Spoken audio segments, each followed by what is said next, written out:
This is the moment you have all been waiting for. The audience is on the edge of their seats, for this next question is worth 1 billion Thallus bucks. Contestants, are you ready for the prompt? Alright, here it is. This is what lichens are.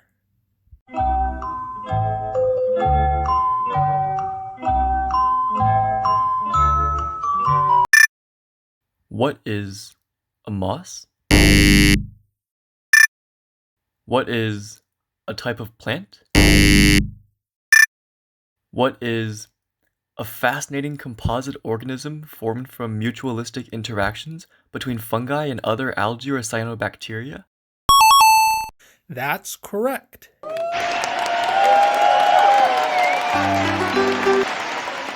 Amazing! So this is a lichen. This is also a lichen. Here's another lichen. And here is a lichen likening a lichen, liking an N to a lichen licking an N. No doubt about it. Lichens are fascinating things. They're also everywhere. You can find lichens in the farthest reaches of the desert, in tropics of rainforests, and even in your backyard. Lichens are typically thought of as having at least two components, a photobiont and a mycobiont. The photobiont is the organism that does the photosynthesis. The sugars produced by the photobiont through photosynthesis allow lichens to grow and go about their lichen life. The other part of the lichen, the mycobiont, is a fungal partner. The mycobiont provides a house for the photobiont in the form of a thallus, and it also absorbs the water and nutrients necessary for survival. They might not look like it, but it turns out that lichens are actually great absorbers. As they're sponging up those tasty molecules from their surroundings, they also tend to pick up not so tasty molecules. For example, in heavily polluted areas, lichens tend to accumulate large concentrations of heavy metals and nitrogen, which may affect their health and well-being. Interestingly, this exact property of lichens make them great indicators of air quality. However, we should mention that lichens don't just consist of a mycobiont and a photobiont. There are other creatures lurking around in the dark, moist recesses of the thallus, creatures that bewilder the spirit and enchant those who dare look it in the eye. They are known as elfs. That's the time when the party begins! Scout elves don't rest when the nighttime comes. No, not those elves. Elfs, ELFs, endolichenic fungi.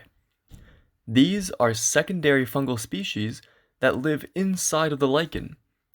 Elves produce many interesting metabolites for the lichen, but not much is actually known about these mysterious organisms. Are they good for the lichen? Bad for the lichen? Are they also influenced by pollution? And so began our quest to tease apart these complex interactions and achieve enlightenment. But first, we needed some samples.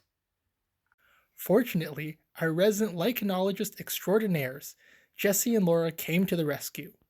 The lichen species that we focused on was called Avernia prunastri. They and previous Stanford students traveled far and wide to the distant lands of Jasper Ridge and San Mateo to collect Avernia prunastri samples for us to analyze. DNA sequencing magic allowed us to determine the elfs present within each lichen, allowing us to associate certain elf species with various lichen properties, such as nitrogen and lead content. We also evaluated the lichen fitness by estimating the lichen's age, how well they could photosynthesize, and whether or not they were infected by unguiculariopsis, unguiculariopsis, unguiculariopsis, unguiculariopsis. After many centuries of statistical voodoo and R shenanigans, we got some results. We determined that, significantly, nitrogen and lead pollutants correlate negatively with age and positively with photosynthetic capacity. This suggests that nitrogen and lead may have detrimental effects on lichen longevity, preventing them from thriving to older ages. The increase in photosynthetic capacity in response to elevated nitrogen levels may be because nitrogen is typically a limiting nutrient. The increase in nitrogen may actually allow for the photobiont to be more productive. As lead and nitrogen levels are correlated, we also see a strong relationship between photosynthetic capacity and lead concentrations. Interestingly, we saw a positive correlation between elf biodiversity and pollution concentration. Intuitively, we would have expected that increasing pollution would decrease biodiversity. This surprising finding may be due to the pollutants disrupting the existing symbiotic relationships in the lichen, leading to unstable elf communities and a resulting higher observed biodiversity index.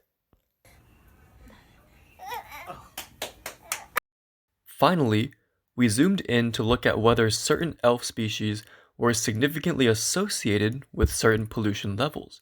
Sure enough, we found that some elf species were indicative of pollution and others were indicative of cleaner environments. Interestingly, verticillium was indicative of both heavy nitrogen and lead pollution. In order to visualize how these indicator species associated with the other variables we are interested in, we made a pretty graph. Look at this graph.